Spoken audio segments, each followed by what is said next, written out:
What's up, all Power Ass crew? Today's video, well, let's just say I put a clutch in an old Chevy truck, an old Chevy 1-ton, matter of fact. And what is so special about that? Well, the transmission in it. Many of you people out there who do the VA conversions, put the small block Chevys in your Jeeps, and you want to stay manual shift, this is one of the transmissions you really want to get hold of. It's called the SM465.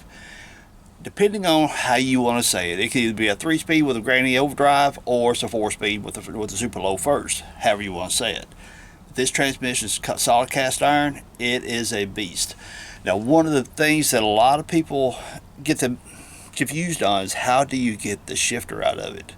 Because when you drop it out of the vehicle, say if you get it out of an old Chevy 1-ton like this, how do you get the shifter out? Because you've got to drop it all the way down. It's got, you'll see here in a moment, it's got a long shifter on it. So let me show you guys what's up.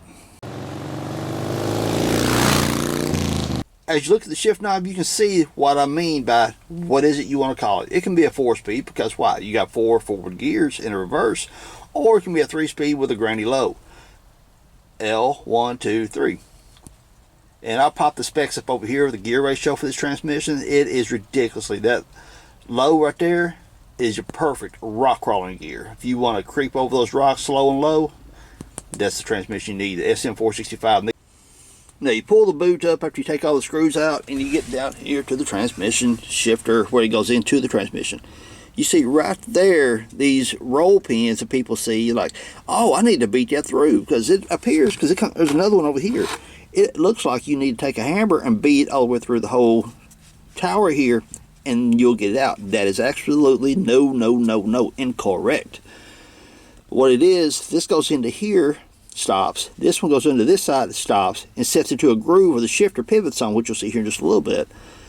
That is what maintains the shifter's position in there, and it rocks back and forth on it, using it like a pivot. So, the topic of the video, how do you get that rascal out of there? So now I've got the camera set up where I can use both hands, because it does take both hands to make this happen. Now, when you go to put the shifter back in, it's better to have this thing in neutral. And if you're doing a clutch, like we did in this old C30 right here, if you leave it in gear, it's easier whenever you put the spline into the clutch to have it in gear. So, I mean, depending on what you're doing as to what you want to do on your first step. I mean, if you got, oops, hit the camera.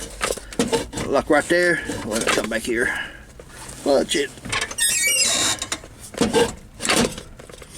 Okay, right there I've got it first. So first gear, the input splines going in the transmission is not going to turn easily. So whenever I was to go put the clutch back, put the transmission back in to align it with the clutch plate, I can rock the transmission back and forth, line the splines up, and therefore allowing it to go into the clutch plate. But when I go to put it back in, it's going to be kind of a pain. When I go to put the shifter back in, it's going to be kind of a pain, because the spring detents and stuff down there, and the shift rails, blah, blah, blah, is going to be fighting against me when I go to put this back in, which you'll see here in a moment how this right here works.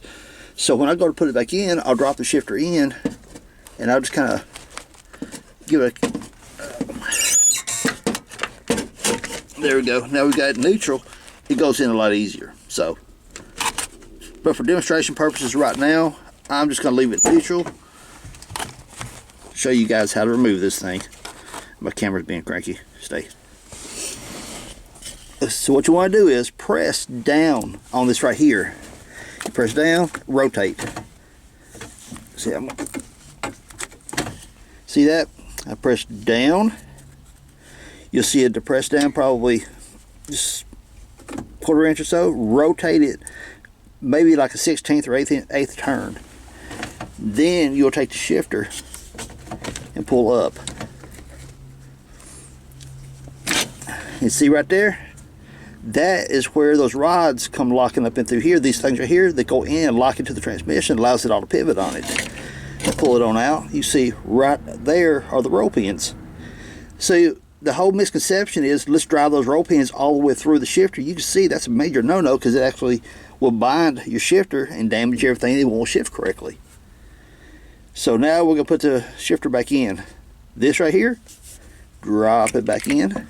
And this is where, if you're in neutral, it actually becomes a lot easier.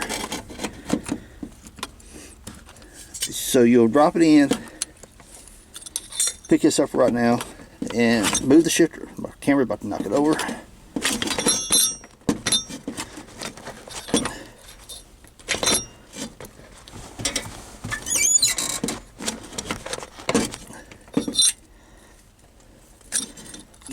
You gotta hit just right and it'll fall right in there. Well, see, my problem is I got my camera all up in my way right now.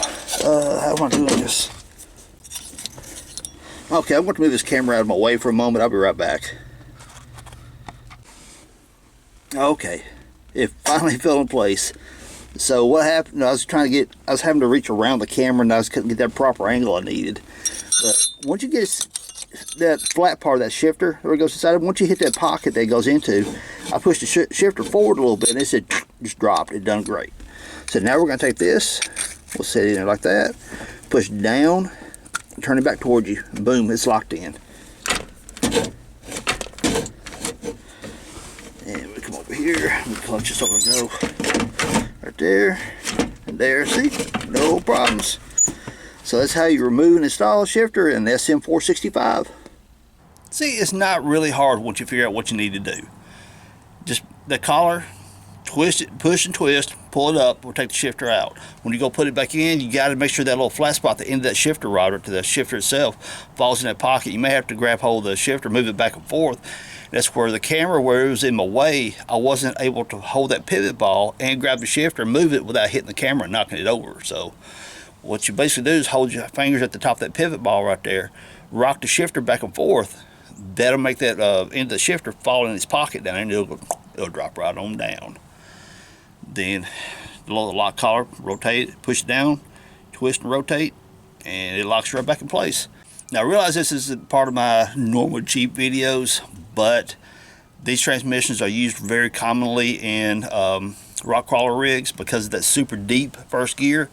So there's plenty of V8 conversions going on out there. So if you guys want that SM465, hit those K20s, like the K20 Blazers, and the trucks. It's going to be the K20, C20 trucks and the C30 trucks.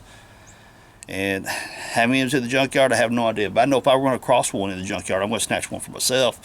What am I going to use it in? I don't know. Rust Bucket will eventually end up being a V8 rig. I'm still leaning toward keeping it automatic, but I mean, it don't hurt to have an extra transmission laying around if I happen to grab hold of one at the right price, you know. Cool. So everyone, if you learned something from this video, hit that thumbs up, subscribe if you haven't, leave us cool comments down below. Appreciate you hanging out. Peace. Later, y'all.